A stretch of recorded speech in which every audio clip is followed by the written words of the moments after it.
we say, oh, I need to wait to feel inspired. I need to be in the mood to do that. And of course, inspiration doesn't show up until you start doing the work. That's why I say if you're not feeling inspired, you can choose an emotion on purpose. It's the Inspiration Place podcast with artist Miriam Schulman. Welcome to the Inspiration Place podcast, an art world insider podcast for artists by an artist, where each week we go behind the scenes to uncover the perspiration and inspiration behind the art. And now, your host, Miriam Schulman. Well, hey there, my friend. Welcome to the Inspiration Place. I'm Miriam Schulman, your curator of inspiration, and you're listening to episode number 296. And I am so grateful that you're here. So today we're talking all about emotional discipline. But before we get there, I wanted to catch you up because for the last couple episodes, it was right before I left for Israel, and I am just going to pour myself some coffee now. I hope you've got a favorite drink too. Just pretend we're sitting across from each other, eating pistachio croissants, which I actually had in Jerusalem. It was delicious. And now I'm back in the US. So I wanted to tell you all about my visit with my son. So my son's 23. And what I've been joking about with my friends, and I'm going to tell you now, is how this visit was absolutely no different than when we used to visit him in college. I mean, literally after a 12-hour flight, he took us directly to the grocery store for food. So that was day one, grocery shopping for his apartment. Day two, we went to IKEA. Now, I did not know they had an IKEA in Israel, but apparently they do. And I actually asked my VA who lives in Manila, and she says, yeah, there's an IKEA coming there too. So the Swedish do get around. So day one was buying food for him. Day two was buying shit for his apartment. Day three was taking mom and dad with our credit cards for more shopping. And towards the end of the day, he ditched us for his friends. So typical. So really, it was no different than visiting him in college, but it was a meaningful visit. It was not without some tears. And besides seeing my son's smile, the highlight of the trip, besides hugging him and seeing his smile, the highlight of the trip was pecan pie, which I know is 100% indulgent, and I can feel where it is right now on my stomach, but it was worth it. Now, one of the things that I want to share with you about this, because I talked about this a little bit in the last few episodes, is how difficult it's been for me to process really what's happening. And what I found is I end up with the end of the day mentally exhausted. And part of the reason for this is it takes a lot of energy for me to repress my true feelings about it. It's like holding a beach ball underwater and trying not to feel what's really happening, trying not to process what's really happening, and just to continue to function, produce podcast episodes for you, run my launches, coach my students, do all the things that I do. But at the same time, I have to say it's not as if I'm sad all the time or stressed all the time. The one thing that really helps me, and I'm sharing this with you because I know from speaking with many of you that you may have emotional anxieties, overwhelm for different reasons than I do, but perhaps because of the upcoming election in the United States or the economy or something personal with your family. Maybe somebody has an illness, whatever the reasons are. What has helped me is something that we read in synagogue recently. So if you're familiar with the Old Testament, with the story of Moses, and it's probably one of the most famous Bible stories where Moses leads the Israelites out of Egypt, and they reach the Red Sea, and the Red Sea parts. And at their backs, the Egyptians are coming. So if they turn back, if they look backwards, it's the Egyptians with the Egyptian army. And if they go forward, it's the unknown, it's the oceans, it's the waters. And in this moment in the Bible story, when they didn't know if they were going to drown, if they didn't know they were going to be killed by the Egyptians, they start to sink. And this is a beautiful metaphor for how I'm trying to live my life right now. If I think too much about the threats of the past, my past mistakes, those are the Egyptians at my back. Okay. The waters of the unknown, what's in front of me, those are the dangers of the future, like any kind of catastrophic thinking.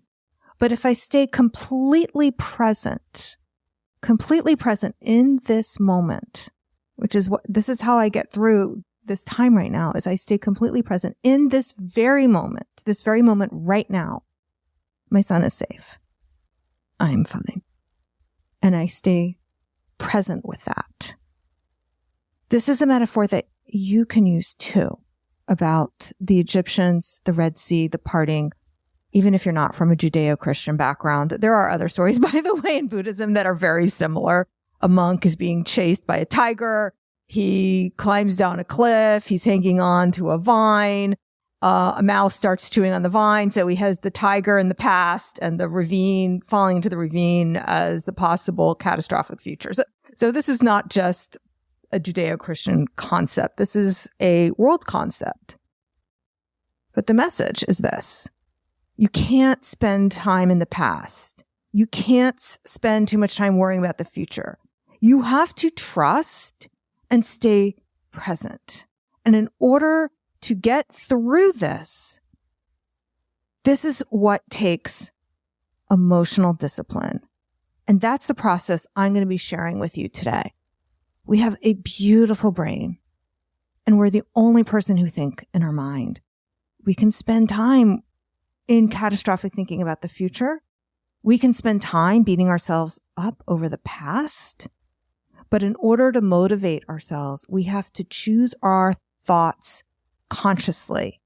So today, you're going to learn how to use positive emotions as fuel for achieving your goals, why you sabotage yourself to avoid negative emotions, and also we'll discuss the difference between suppressing and repressing emotion.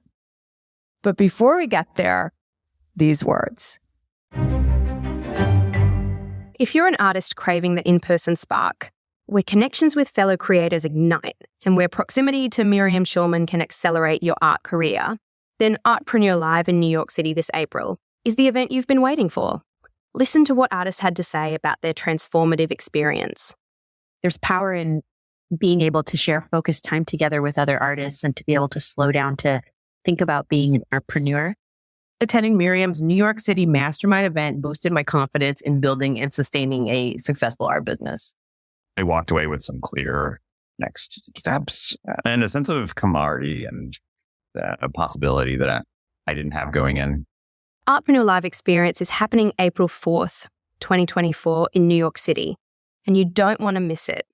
To secure your spot, head on over to schulmanart.com/IRL or check the link in the show notes. And now back to the inspiration place. Now, in my book, Artpreneur, I talk about Dr. Aaron Beck's work, and he passed away, I think it was last year or the year before, at age 100, and has left a beautiful legacy for us in his work. And his work became the foundation for cognitive behavior therapy. The concept is that there are circumstances in the world, wars, elections, economies, illness, death, etc., etc., etc. We have thoughts about those circumstances, and these thoughts, our thinking generates our emotion, both positive and negative. Now, a lot of times we think it's the circumstance that are causing us to feel a certain way, and I can promise you it's not. It's the thought in between, even if it's an unconscious thought. Now, positive emotions are going to create the most inspired action. We're talking about when you go out to set a goal, whether it's building your art business, creating a painting, doing anything else like that. Whereas negative emotions will either cause you to sabotage yourself because you're not going to take action or you want to avoid those negative feelings. Sometimes it can be hard to come up with the thoughts that will create positive emotions. So the cheat that I like to do is to choose an emotion first. Choose the emotion that I want to feel in order to generate inspired action. When you have an emotion or a feeling, and we're using those words interchangeably, it will create a vibration in the body. The vibrations will create a positive feedback loop back to the brain. It's a beautiful thing. So when you're working on a goal, you'll be asking yourself to do things that feel uncomfortable. Things like asking for a sale, sending out emails, asking people to sign up for your mailing list, asking people to pay money. In order to avoid these negative emotions, your brain will come up with reasons why it's a terrible idea and why the action that you want to take may not work out for you. So you want to short circuit this.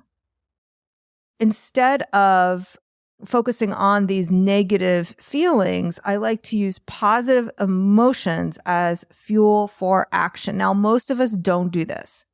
We say, oh, I need to wait to feel inspired. I need to be in the mood to do that. And of course, I don't have to tell you, that feeling never comes.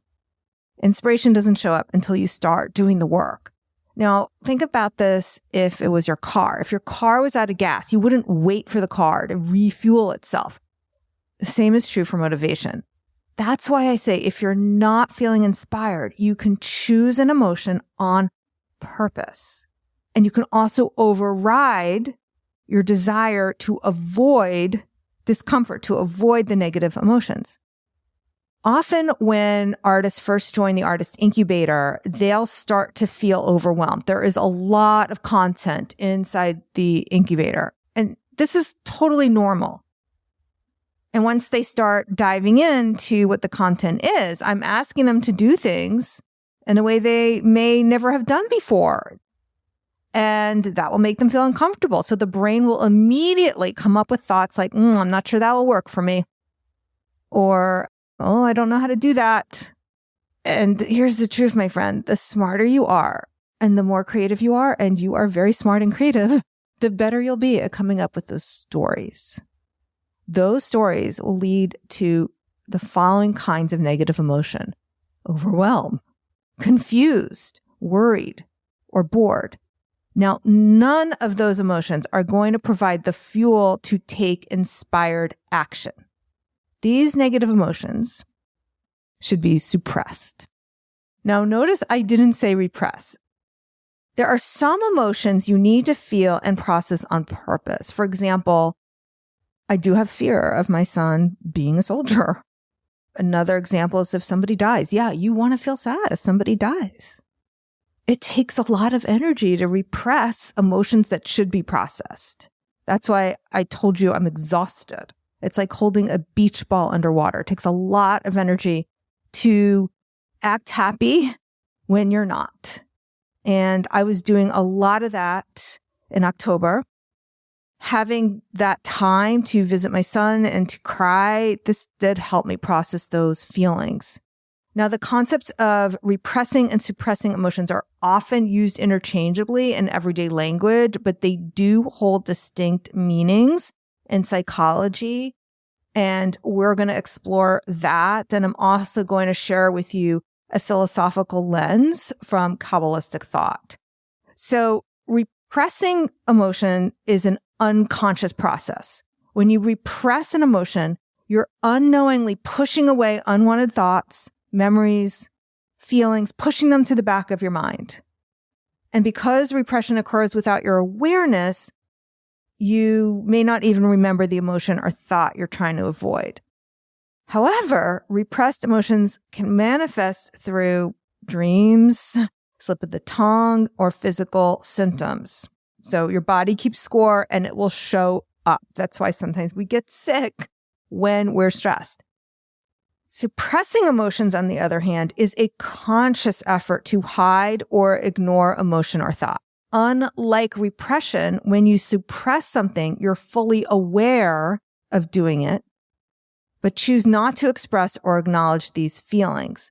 So suppression is a short-term coping mechanism, whereas repression is deep-seated and more long-term.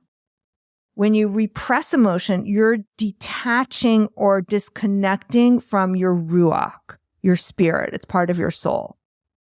The ruach is where your emotions and moral qualities reside, and pushing these aspects deeper into what we call the nefesh, the life force, or the animal soul, they can remain unconscious and unresolved. So that's why things like therapy are important, to bring those things up. I think I talked about this in another podcast, where the power of journaling, when you can journal about unresolved trauma, it's kind of like it brings it to the surface. It's like popping a pimple, and it can be really ugly to look at, but sometimes it's really the only way to heal it.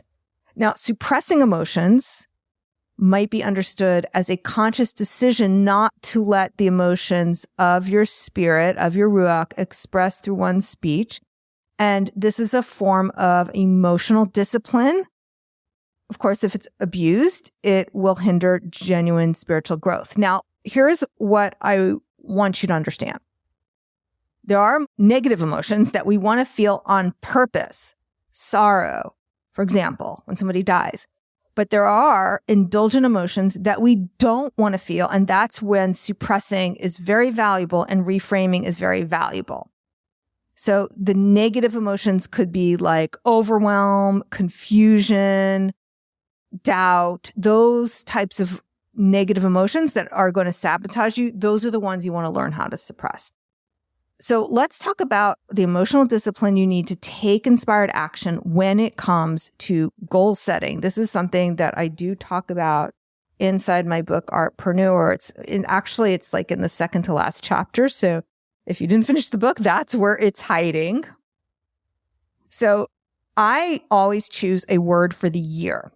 This year for 2024, my word is flow. However, I also find it helpful to choose a word for the day. So if I'm feeling stuck when I sit down to my computer to do that kind of work that requires a lot of motivation and discipline, I'll look at what I need to do for the day, and I will choose one word to describe the kind of person I want to be that day. And if I need to, I'll journal about why I chose it. I want you to imagine opening up a closet with all the feelings you could put on and pick out the emotion that will fuel you. Developing this emotional literacy, like really picking different types of emotions, it's so important. When you need a productive day, you can choose a word like determined. When you have a day that requires courage, you can choose a word such as confident. You can choose how you want to feel, and this helps. Now, I've created a list of positive emotion words. I'm going to share them with you in a moment. And these words are the ones that work best for me for generating inspired actions. You're going to notice that happy is not one of those words. That's because happy is not an emotion you need to fuel taking uncomfortable actions. You don't have to feel happy about it. You're going to pick one of these emotions and practice feeling it all day. I made this list of empowering emotions to help get you started, but you might think of others. So here is my short list for you. Brave, certain, curious, committed, creative, interested, strong, decisive, disciplined, driven, determined, excited, focused, motivated, inspired, and persistent. And the last one, by the way, my husband came up with. Now, if you have other ideas of positive emotion words, DM them to me over on Instagram. I'm at Schulman Art over there, and that's Schulman SCH. And I do answer most of my DMs myself.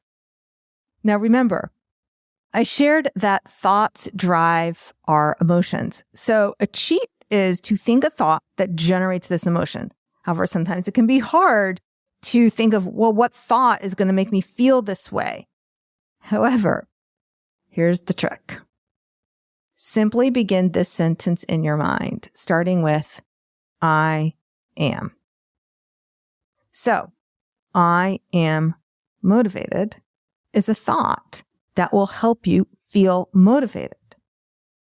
I am disciplined is a thought that will help you feel that way. I literally write the word I want to feel for that day on the top of my planner so I can look at it all day.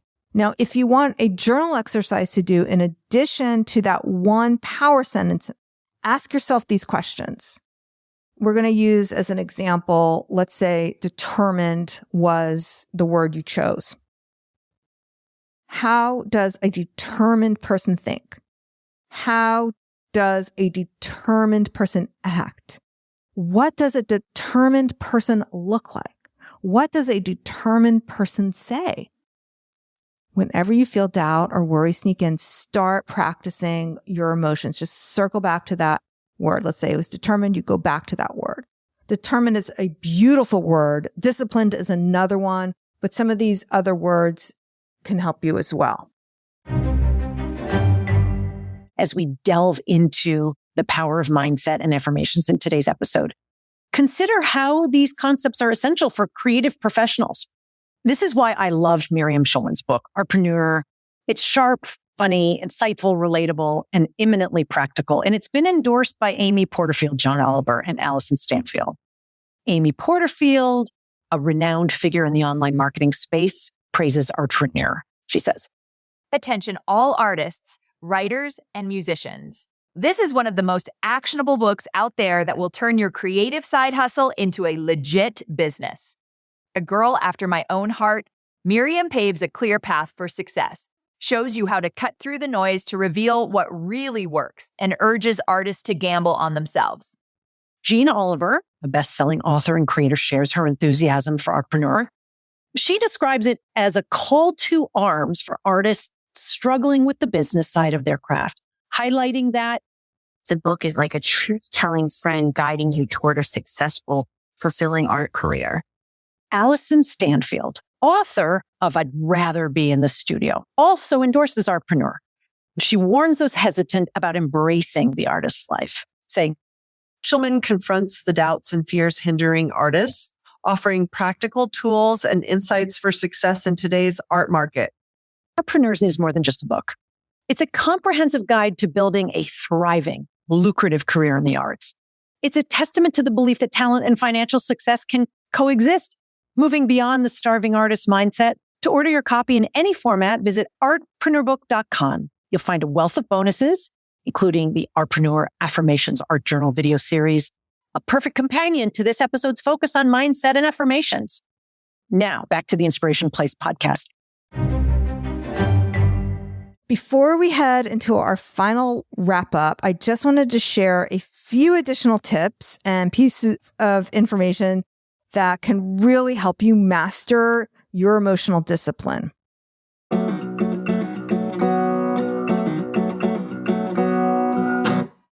Number 1, journaling for clarity.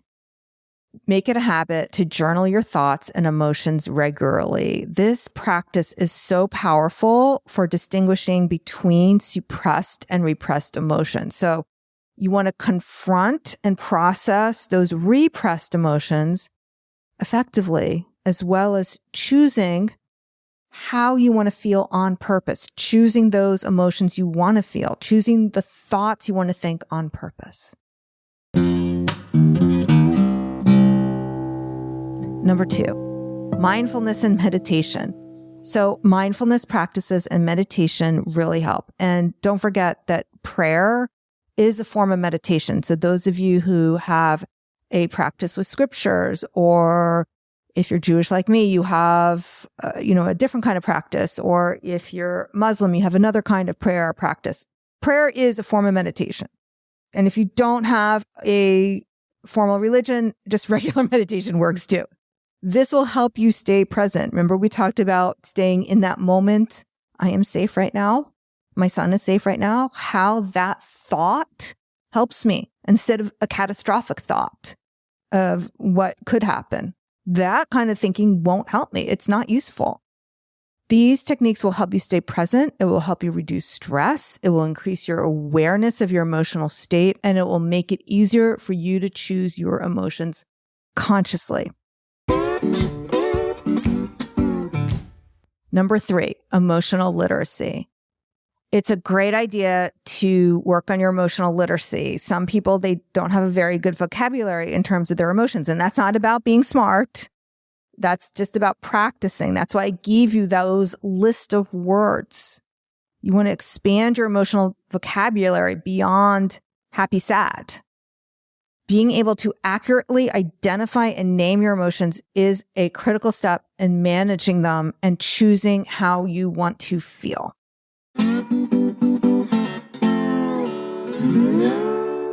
Number 4, seek support. Now, remember, it's okay to seek support from friends, from family, from professionals, especially when working through challenging emotions.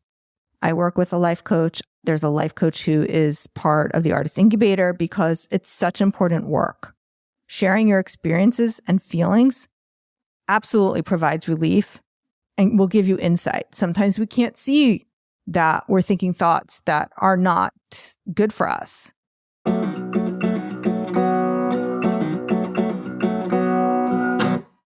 Number 5, I've talked about this so much on the podcast, but that number 5 is celebrate wins. You need to recognize and celebrate your progress. Our brains are going to focus on the most negative things, and it will gloss over those happy things. So no matter how small your win is, celebrate it. Celebrate your wins, and whether it's successfully applying a strategy to overcome overwhelm, if that's your win, that's a victory worth celebrating. So keep these tips in mind. I would love to hear which of these resonated with you the most, which ones you're trying. Apply them in your daily life. This is going to help you navigate your emotional life and help you leverage conscious emotional thinking in a way that serves your highest good. Honor yourself, celebrate your growth, stay committed to cultivating a life filled with inspiration and purpose. All right, my friend, thank you so much for being with me here today. I'll see you the same time, same place next week. Until then, stay inspired. Thank you for listening to the Inspiration Place podcast. Connect with us on Facebook at facebook.com/SchulmanArt, on Instagram @SchulmanArt, and of course on schulmanart.com. The voice impersonations used in the commercials within this podcast are artistic representations meant to share testimonials, reviews, and endorsements of the book Artpreneur. Please note that these are not the actual voices of the individuals who provided the testimonials. However, all endorsements shared have been provided with permission for public use. We value authenticity and the trust of our listeners, and we ensure that all testimonials presented are genuine and used with consent.